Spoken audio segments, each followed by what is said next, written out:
Hello, friend, and welcome to quiz number 5 in Audio 2. This will be the last one for this semester. We're going to focus the rest of the time on doing your projects.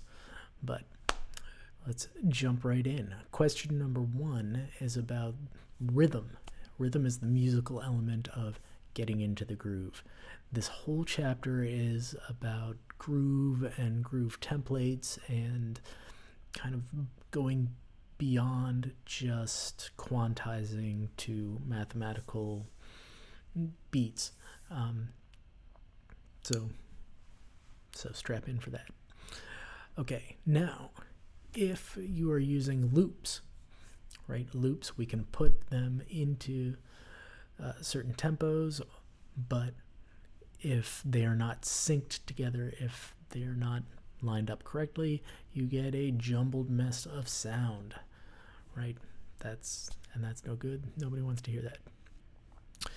However, there is a thing called warping. Warping is when we take those sounds and we match the sound file to the session tempo. So whether or not that actually lines up between all the others with the different grooves, that's another matter. But warping is aligning it to the session tempo. Beat slicing is matching the length and time of a sound file to the tempo. So going in and taking the individual hits and slicing those up so that you can use those. Good. Audio to MIDI is converting a session's data to MIDI. I've not done too much of this myself. I've done a little bit, but it worries me, right?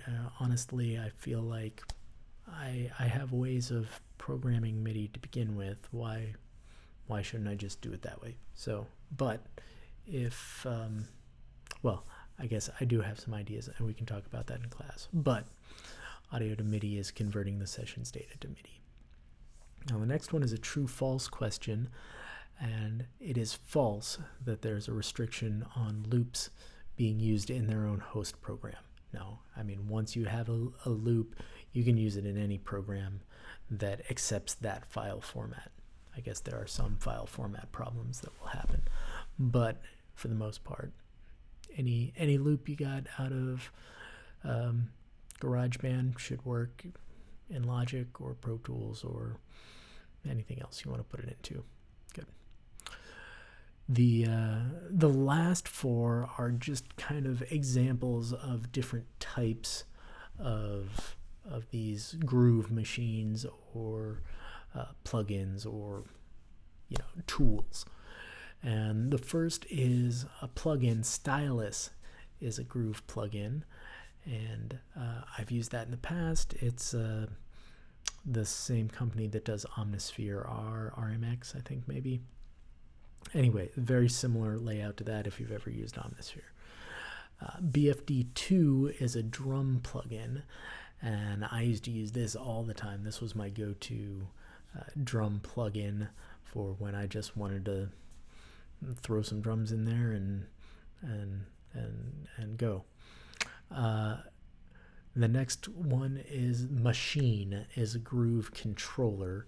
I don't think I can unplug the ones I've got over here, but you've seen those with the little pads that you can play drums, you can play other sounds, you can trigger samples, right? But it's a controller, it's a physical controller.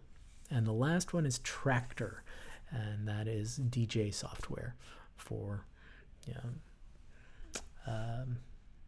disc jockeying. Good.